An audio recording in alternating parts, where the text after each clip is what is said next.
Hey, what's going on people? It's SGZ here from the SpartanGameZone, and in this video we'll be counting down the top 10 legendary weapons handcrafted by the members of the Cult of the Vault. These aren't your ordinary weapons, they're engine driven and designed by psychos, which yield some pretty crazy results. I'll be telling you who has an increased chance to drop them, what they do, and how you should use them to reap the most rewards. Don't forget to let me know what COV weapon you think is the craziest, and do let me know which two manufacturers should feature in the double header next weekend, TD or Dahl, Atlas or Hyperion. If you enjoyed the video, I'd appreciate it if you could drop a like, and if you're enjoying the content and you're not subscribed, hitting that sub button really helps out. And let's crack into it.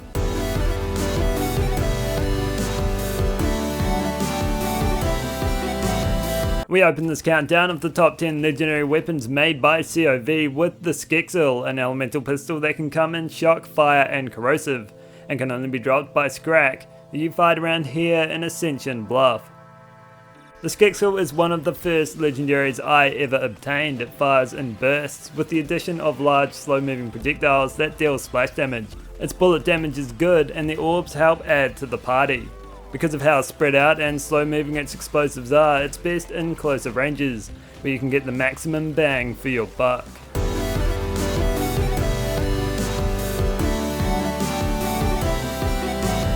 Next up is the Globetrotter, an elemental blade launcher that can only be dropped from Scourge the Invincible, the final boss of the Guardian takedown. The Globetrotter can come in two key variants, which fire either 3 or 6 blades at the cost of either 1 or 2 ammo per shot. As a launcher, that's cheap, and it's a weapon you should really treat as a shotgun. The blades it fires form a wall of destruction as they tear towards your enemies. On impact, they don't explode, rather they tee up for another hit, launching themselves into the air and slam dunking back down onto your opponent, not once but twice. It epitomizes the term Blades of Glory, embodying the spirit of Chaz Michaels as they cut into your enemies like skates on an ice rink.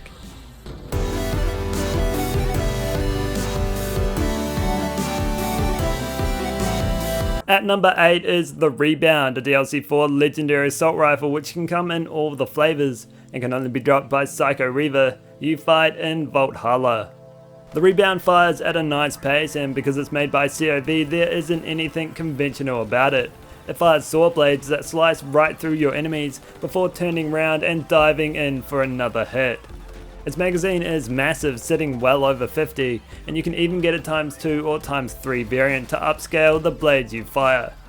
The amount of saw blades that come out of its barrel would make a logger proud, but instead of cutting down trees, they'll cut down your opponents.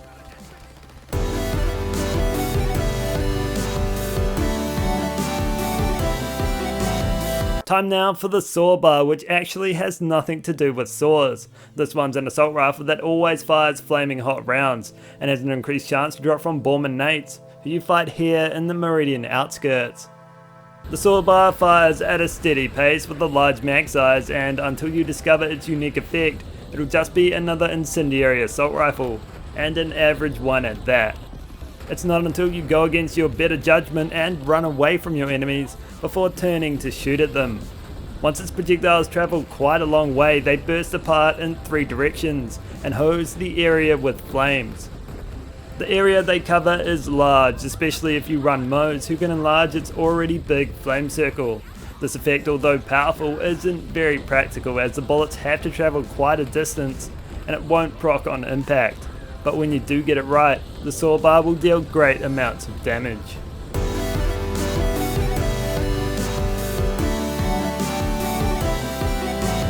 Up next we have the Hydra Frost, a freezing pistol that can only be obtained by defeating Chivalrous the Unscathed, a respawn enemy that you can find around in this area of Nagal Nashai. Although it has the cryo stamp on the card, it doesn't only deal cryo damage, it also deals shock and fire damage as well. After a kill, its projectiles will be enhanced with the extra elements, which last for over 6 seconds. It fires 3 to 5 projectiles per shot, consuming 2 to 4 ammo, and you'll generally want the least ammo hungry version. With it you can send a stream of elemental fury downrange that just destroys anything it touches.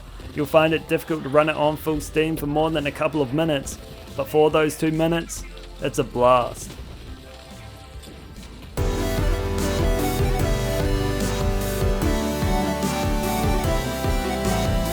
Halfway through now, and it's the Psycho Stabber, another pistol, but this one's a lot different than the others. You can only get one by defeating Borderlands, who again you fight around here in the Meridian outskirts. The Psycho Stabber is more a utility than anything else. That's due to its massive 340% melee damage boost, which can be taken advantage of to extreme effect.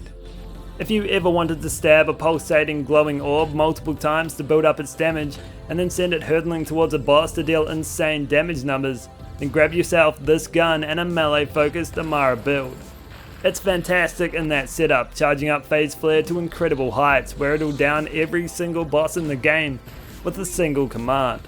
It's also great if you couple it with an action skill Start Stinger, creating a powerful Nova Shield that will cause your enemies to crumble around you whenever you activate an action skill. However, it is paramount that you get it with a 390 anointment, as that'll raise its damage by 3 times, and is by far the best of its kind.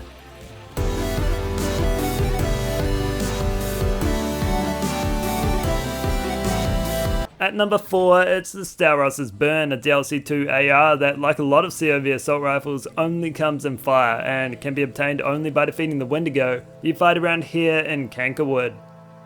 The Staros' Burn is a gun that takes advantage of the COV's trademark overheat trait. As you use it, there's a small chance it will combust, igniting you but also its DPS.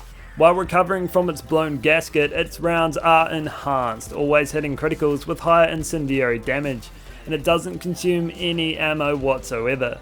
I mean, it's absolutely insane, and it will obliterate practically anyone you target, especially against flesh. Because it doesn't consume ammo, having one with a peak projectile count is best, so look out for a ×3 version. When that's angry and in your hands, there's no amount of enemies that will be able to tame the rage.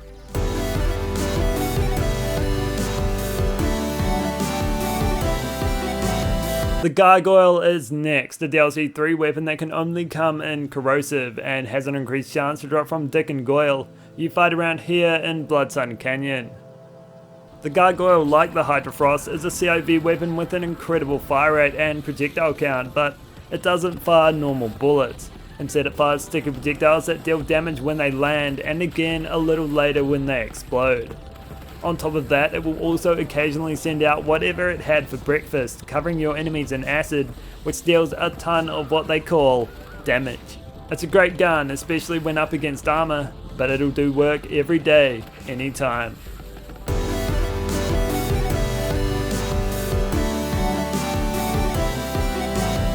In second place, the Major Kong. This one's a launcher that can come in every element, including non-elemental, and can only be found in DLC 4 by defeating Psycho Reaver in Valhalla. The Major Kong is a boss dropper, the one they call the Heartstopper, able to decimate opponents in one supercharged shot.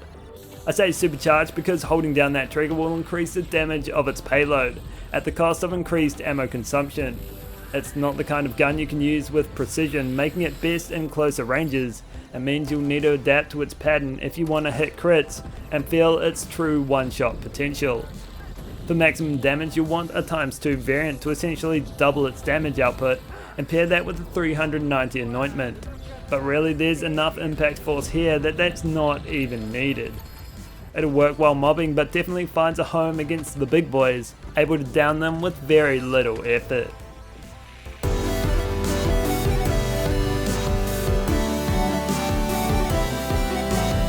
Before number 1 is uncovered, let's dive into a couple honourable mentions. The first honourable mention I have is the Zetsev's Eruption, a rare Mayhem 4 Plus assault rifle that drops in all the elements, and can either be dropped by Wotan in the Melee 1 takedown like all Mayhem 4 weapons, or from Raging Titan, the final boss of the Slaughter Shaft. Both methods take a while. The Zetsev's Eruption comes in either a standard or double pelleted variant, both of which serve well, but it's once you reach that overheat threshold when its true nature is revealed. As you're pouring liquid over its flaming barrel, homing projectiles will target your enemies, making them much weaker to its attacks. It comes and goes, but it will mean quick kills come often, and it can be used to drain bosses of their strength before pulling out the real contender from your back pocket. Lastly, we have the Serial Killer, another assault rifle. This one is another that can only come in fire. It can drop anywhere in DLC 2, and you'll find the most by targeting Tom and Zam, who you fight around here in Heart's Desire. The Serial Killer is a gun that tracks its own kill skill. Killing an enemy with it will increase its damage and fire rate, while reducing its overheat rate. It stacks up to 3 times and isn't that great to begin with, but when you do get that ball rolling, it can deal some good amounts of damage. As you feed it more souls, its barrel will start to glow, becoming more and more prevalent as you stack up kills. Once you're maxed out, just keep on killing, and you'll be able to ride it at full strength until the battlefield grows silent. Unobtainable now, but would likely place within the top 5, are the Yellow Cake and No Pew Pew. Both of these guns were great when they were first released, and hopefully we'll be reunited with them again within the next few months.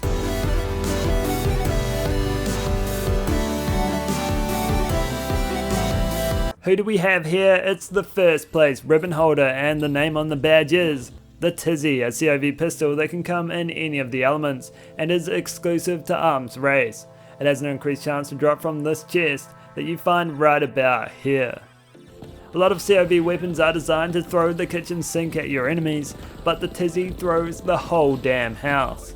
It's absolute carnage, defying the laws of physics and creating a powerhouse pistol that no enemy has an answer to.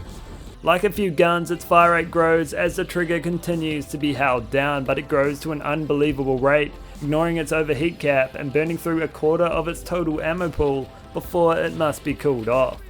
Mag size on the card doesn't mean anything. It'll empty out whatever it takes to down whoever you're shooting at, and because of how much power is packed into it, mobs are just a sprinkle on fairy bread.